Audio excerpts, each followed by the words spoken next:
একটি টেলিভিশন টক শোতে আলোচনা করতে গিয়ে এসে যায়। শিরোনামটি বেশ চমকপ্রদ। প্রসঙ্গটা এসেছিল যে আমেরিকার কতিপয় কূটনীতিবিদ সম্প্রতি ডক্টর মোহাম্মদ ইউনূসের সঙ্গে দেখা করেছেন। তাদের মধ্যে কি আলাপ আলোচনা হয়েছে তা নিয়ে নানা রকমের স্পেকুলেশন হচ্ছে। কেউ বলার চেষ্টা করছেন যে ডক্টর মোহাম্মদ ইউনূসকে একটি ইনক্লুসিভ নির্বাচন করার জন্য ডোনাল্ড ট্রাম্প প্রশাসনের পক্ষ থেকে চাপ দেওয়া হচ্ছে। এটা সত্য বা মিথ্যা আমরা বলতে পারবো না। এর কারণ হলো যে ডক্টর মোহাম্মদ ইউনূসের দপ্তর থেকে তার প্রেস সচিব বা অন্য কোনো গুরুত্বপূর্ণ ব্যক্তি এ ব্যাপারে কোনো কথা বলেনি। আমাদের সামাজিক মাধ্যমগুলো এই মুহূর্তে অত্যন্ত শক্তিশালী এবং স্পষ্টতই সামাজিক মাধ্যমে যারা আওয়ামী লীগপন্থী কন্টেন্ট ক্রিয়েটর রয়েছেন তারা ডক্টর মোহাম্মদ ইউনূসের সঙ্গে মার্কিন কূটনীতিবিদদের বৈঠক, তারপর ডক্টর মোহাম্মদ ইউনূসের নিরাপত্তা উপদেষ্টা ডক্টর খলিলুর রহমান তার কাতার ভ্রমণ, দিল্লি ভ্রমণ, আমেরিকা ভ্রমণ নিয়ে নানা রকম ন্যারেটিভ তারা একের পর এক তৈরি করে যাচ্ছেন। তো তাদের বক্তব্য হলো যে আমেরিকা বা ট্রাম্প প্রশাসন মূলত ডক্টর মোহাম্মদ ইউনূসের প্রতি একটা চাপ প্রয়োগ করার জন্য এই একবার খলিল সাহেবকে ডেকে নিচ্ছেন, একবার তার রাষ্ট্রদূতকে পাঠাচ্ছেন, হোয়াট এভার মেবি। আবার অন্যদিকে আওয়ামী লীগ বিরোধী যে সকল কন্টেন্ট ক্রিয়েটার ছিলেন এখন তারা নিজেদের সমস্যা নিয়ে এতটা ব্যস্ত, কেউ জামাত নিয়ে ব্যস্ত, কেউ বিএনপি নিয়ে ব্যস্ত, কেউ এনসিপি নিয়ে ব্যস্ত, ফলে আওয়ামী লীগ নিয়ে পেন্স করা বা তাদেরকে খোঁটা দেওয়া বা তাদের বিরুদ্ধে একটা ন্যারেটিভ তৈরি করার মতো সময় এখন আর সামাজিক মাধ্যমে আওয়ামী লীগ বিরোধী যারা লোকজন রয়েছে তাদের নেই বললেই চলে। আর এই সুযোগটিকে পরিপূর্ণভাবে কাজে লাগিয়ে আওয়ামী লীগ এখন জলে, স্থলে, অন্তরিক্ষে। তারা একদিকে ডক্টর মোহাম্মদ ইউনূস, অন্যদিকে জামাতের যারা লোকজন রয়েছেন, অন্যদিকে এনসিপির যারা লোকজন রয়েছেন, এমনকি জুলাই আগস্ট বিপ্লব নিয়েও নানা রকম ন্যারেটিভ তৈরি করে ফেলেছে। ইতিমধ্যে যে ঘটনাগুলো ঘটেছে তা হলো যে জুলাই বিপ্লব, জুলাই আন্দোলনের পক্ষের যে কর্তা ব্যক্তি যারা ছিলেন তাদের বিরাট অংশকে আমরা এখন দেখতে পাচ্ছি না। আপনারা কি গত ১ মাসে জনাব ফরহাদ মাজাহারের কোনো বক্তব্য শুনেছেন? শুনেননি। কিংবা সরকারে খুব প্রভাবশালী দুজন ব্যক্তিত্ব, জনাব নাহিদ ইসলাম, তিনি বের হয়ে এসে এনসিপি করলেন। এখন নাহিদ ইসলামকে নিয়ে আর তেমন মাতামাতি নেই। জনাব মাহফুজ, যিনি তথ্যমন্ত্রীর দায়িত্ব ছিলেন বা মন্ত্রণালয়ের দায়িত্ব ছিলেন তিনি, আর আসিফ মাহমুদ সজীব ভুঁইয়া, বাংলাদেশ প্রতিষ্ঠিত হওয়ার পর কোনো একক ব্যক্তি যদি একাধিক মন্ত্রণালয় নিয়ন্ত্রণ করে যাকে বলা হয় প্রভাব প্রতিপত্তির একটা ইতিহাস তৈরি করতে পারে, তো সেই ভদ্রলোক সেই কাজটি করেছেন। এখন তিনিও এই নির্বাচন উপলক্ষে মন্ত্রিপরিষদ থেকে পদত্যাগ করে রীতিমতো একটা বেহাল দশায় পথে ঘাটে ঘুরে বেড়াচ্ছেন। নির্বাচনের মাঠ কতটা জটিল, কতটা কঠিন এবং কতটা নির্মম এখন যারা নির্বাচনের মাঠে ঘুরে বেড়াচ্ছেন, সেটা হাসনাত আবদুল্লাহ বলেন, শরজিজ বলেন, তাসনিম জারা বলেন কিংবা নাসিরুদ্দিন পাটোয়ারি, তারা হাড়ে হাড়ে টের পাচ্ছেন যে রাজনীতি কাকে বলে, ইলেকশন কাকে বলে। তো সরকারি মদদে রাজনীতি করা বা সরকারি মদদে প্রতিপক্ষকে গালাগাল দেওয়া আর নির্বাচনের ময়দানে প্রতিপক্ষকে মোকাবেলা করা যে কত কঠিন এবং বাস্তবতা তা এখন তারা হাড়ে হাড়ে টের পাচ্ছেন। তো এই অবস্থায় আওয়ামী লীগকে আক্রমণ করা, শেখ হাসিনাকে খোঁটা দেওয়া বা অন্য কোনো বিষয়, এটা নিয়ে মূলত এই গত ১৭ মাসে যারা ব্যস্ত ছিলেন তাদের এই মুহূর্তে কোনো সময় নেই। বিএনপির অন্তর্দ্বন্দ্ব, কলহ, বিবাদ চূড়ান্ত পর্যায়ে। জনাব তারেক রহমান সাহেব আসছেন, বিরাট একটা আবহ তিনি তৈরি করছেন এবং ক্রমশ তিনি ধীরে ধীরে তিনি যে একজন সাধারণ নাগরিক, সাধারণ ভোটার, সাধারণ এমপি প্রার্থী কিংবা ধরুন বিএনপির চেয়ারপারসন বা চেয়ারম্যান, এই পদের বাইরে তার যে কোনো সুপারম্যানশিপ নেই, তার হাতে কোনো জাদুর বাক্স নেই, কাঠি নেই।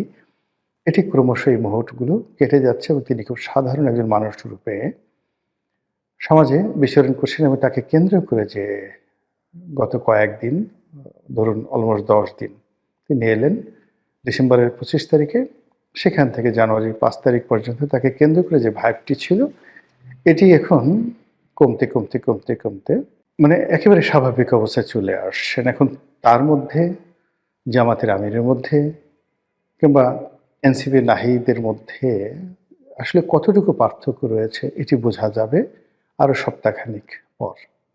তিনি ইতিমধ্যে ডক্টর মোহাম্মদ ইউনূসের সঙ্গে দেখা করেছেন, তার মায়ের স্মরণ সভা হয়েছে, তো তাকে কেন্দ্র করে নানা রকম তিনি যে একজন মহামানব, অতি ভদ্র মানুষ, তার যে অনেক সুপার কতগুলো কোয়ালিটি রয়েছে ইত্যাদি নানা বিষয় খাওয়ানোর চেষ্টা করা হচ্ছে, ব্র্যান্ডিং করার চেষ্টা করা হচ্ছে অত্যন্ত যাকে বলা হয় ম্যাথমেটিক্যালি। কিন্তু এগুলো ২৪ ঘন্টার বেশি মানুষকে আকর্ষণ করে না। মানুষ তার চিরাচরিত সমস্যার মধ্যেই থাকতে চায়। তো এইরকম যে বহুমুখী সমীকরণ, বহুমুখী যাকে বলা হয় ধ্যান ধারণা, চিন্তা চেতনা, সন্দেহ, অবিশ্বাস, তারপরে নানা রকম আশা আকাঙ্ক্ষা, স্বপ্ন সবকিছুর মধ্যে মানুষ যে নিজেদের আশা খুঁজে, ঠিকানা খুঁজে ঠিক নাটোরের বনলতা সেনের মতো। যেগুলো অসম্ভব, হবে না। যেগুলো কোনো বাস্তব ভিত্তি নেই কিন্তু শুনতে ভীষণ রকম মজা লাগে।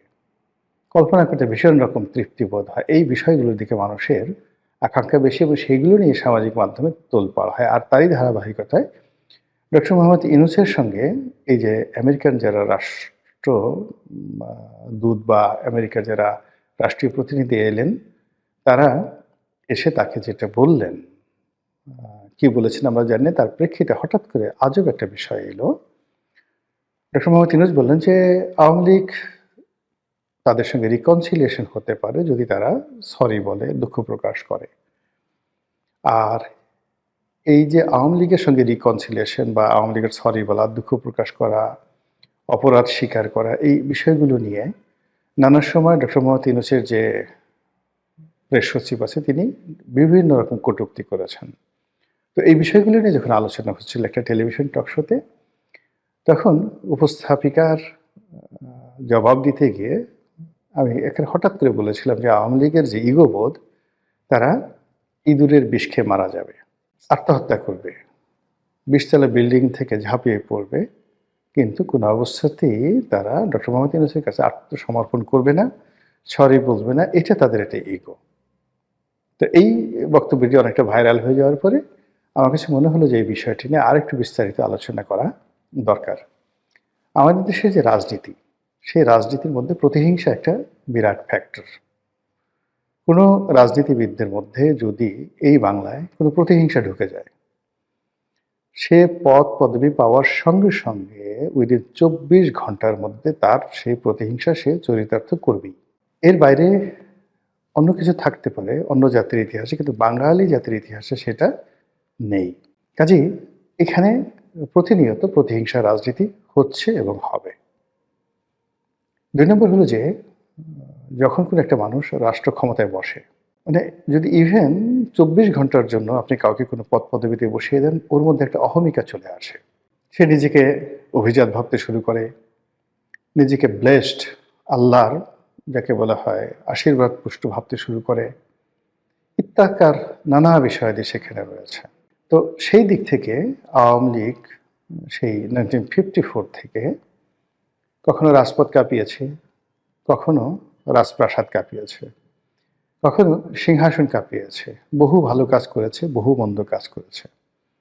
তো এই কাজ করতে গিয়ে তাদের একটা ধারণা যে তাদের সঙ্গে বিট করার মতো বা তাদের পাশাপাশি বসার মতো এই পাক ভারত উপমহাদেশে যদি কোনো দল থাকে, সেটা কংগ্রেস হতে পারে, সেটা মুসলিম লীগ হতে পারে। যদি কোনো ব্যক্তিত্ব থাকে, সেটা জুলফিকার আলী ভুট্টো হতে পারে, কায়েদে আজম মোহাম্মদ আলী জিন্নাহ হতে পারে, পণ্ডিত জওহরলাল নেহরু এবং তার বংশধররা হতে পারে। এইরকম একটা অহমিকা বোধ তাদের মধ্যে কাজ করে। এটাকে আপনি আমি অহংকার বলতে পারি, দাম্ভিকতা বলতে পারি, কিন্তু আওয়ামী লীগ এটাকে মনে করে তাদের একটা লিগেছি। এবং আপনি দেখবেন আওয়ামী লীগের লোকজন কথায় কথায় তাদের নেত্রীকে বঙ্গবন্ধু কন্যা, গণতন্ত্রের মানুষ কন্যা ইত্যাদি নানা রকম উপাধি দিয়ে মূলত যে কাজটি করতে চায় যে তাদের নেত্রীর সমপর্যায়ের সামাজিক মর্যাদা, রাজনৈতিক মর্যাদা, পারিবারিক ঐতিহ্য এই কোনো জিনিসই অন্য কারোর নেই। তো সেই দিক থেকে ডক্টর মোহাম্মদ ইউনূসকে তারা তাচ্ছিল্য করে। কিভাবে করে? এই যে ৬,০০০ টাকা বেতন পেতেন, মানে ডক্টর মোহাম্মদ ইউনূস যখন গ্রামীণ ব্যাংকের ম্যানেজিং ডিরেক্টর ছিলেন যে সময়টিতে, তখন আসলে ৬,০০০ টাকার কিন্তু অনেক দাম, খুবই দাম। উনি এমডি হয়েছেন যে সনে সরকারি বেতন পেতেন ৬,০০০ টাকা। তখন হয়তো বিসিএস স্টার্টিংয়ে ৭৫০ টাকা স্কেল ছিল। কিন্তু ওই যে মেজর জিয়াকে বলা হয় ৪০০ টাকার মেজর। তো ৪০০ টাকার মেজর বলতে যখন প্রেসিডেন্ট জিয়াউর রহমান ৪০০ টাকা বেতন পেতেন তখন ১ ভরি স্বর্ণের মূল্য ছিল মাত্র ৬০ টাকা, ৬০ টাকা। তো সেই ৬০ টাকা যদি ভরি হয় ৪০০ টাকাতে তিনি কয় ভরি স্বর্ণ পেতেন? এখন মানে ২.৫ লাখ টাকা করে স্বর্ণের ভরি। তো তার বেতন এই জমানাতে কত টাকা হতো? তো এরকম এই জিনিসগুলো আওয়ামী লীগ বিচার বিশ্লেষণ না করে শুধু জিয়াউর রহমান সাহেবকে ছোট করার জন্য খোঁটা দেবে ৪০০ টাকার মেজর। আবার যেই সময়টিতে উনি ৬,০০০ টাকা বেতন পেতেন তখন প্রধানমন্ত্রীর বেতন কত ছিল? এমপিদের বেতন কত ছিল? মানে ওগুলো বলার মতো না, খুবই অল্প বেতন ছিল। হয়তো এমপিদের বেতন ২,০০০ টাকা ছিল। কিন্তু ওই যে বলার যে ৬,০০০ টাকার একজন মানুষ এই কাজগুলো করেছেন, এত টাকা আসলো কোত্থেকে? হাজার, হাজার কোটি টাকা এত শিল্প কলকারখানা কোথায় পেলেন? এগুলো নিয়ে আওয়ামী লীগ ব্যঙ্গ করে। তারপরে আওয়ামী লীগ ব্যঙ্গ করে যে আমরা তাকে চাকরি দিয়েছি, আমরা তাকে ব্যাংক দিয়েছি, আমরা তাকে এটা করেছি, ওটা করেছি বলে খোঁটা দিয়ে এখন তিনি যেকোনো একটা পরিবেশ পরিস্থিতি, যেটা আমার বলা ঠিক হবে না, তিনি ক্ষমতায় বসেছেন। তাতে কি হয়েছে? আমরা গলায় দড়ি দিয়ে মরবো, বিষ খেয়ে মরবো। কিন্তু এই লোকের কাছে ৬,০০০ টাকা যার বেতন, তার কাছে গিয়ে আমাদের under the reconciliation rules and regulation আমাদেরকে সরি বলতে হবে, হাত জোড় করে ক্ষমা চাইতে হবে। এটা সম্ভব নয়। এই গেল একটা। অন্য আরেকটা পক্ষে তারা বলার চেষ্টা করছেন যে এখানে রিকনসিলিয়েশন আসছে কেন? রিকনসিলিয়েশন আসে যখন এটি ব্যক্তির অপরাধ থাকে। সে তার অপরাধ স্বীকার করে। কিন্তু যখন গ্রুপ অফ গ্যাং থাকে, একটা দল, একটা রাষ্ট্র, একটা সরকার কম্বাইন্ডলি অপরাধ করে, অপরাধ সংগঠিত করে, তখন সেখানে আসলে ফৌজদারি দণ্ডবিধি অনুযায়ী তাদেরকে কালেকটিভ ওয়েতে বিচার করা ছাড়া কোনো ওয়ে থাকে না। এখানে জেনারেল মার্সির কোনো বিষয় থাকে না। তো আওয়ামী লীগ তার সরকার থাকা অবস্থায় যে অন্যায়গুলো করেছে, দুর্নীতিগুলো করেছে, সেগুলো বিচার চলছে। আমাদের সাধারণ কোর্টে বিচার চলছে, আইসিটিতে বিচার চলছে, আরও বিচার হবে। এগুলো তো হচ্ছে। এখানে সরি বললে কি আমাদের সেই বিচার বন্ধ করে দেবে? তারা যদি এখন ভুল স্বীকার করে যে আমরা ভুল করেছি, তাহলে কি এই বিচার বন্ধ হয়ে যাবে? তাদেরকে জেলখানা থেকে ছেড়ে দেওয়া হবে? প্রশ্নই আসে না।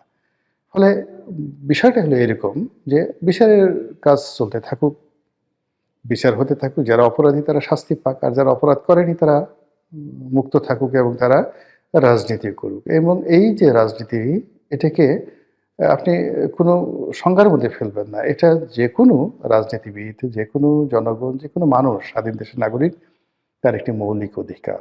তো সেই মৌলিক অধিকারের জন্য আমাকে কেন রিকনসিলিয়েশনে যেতে হবে?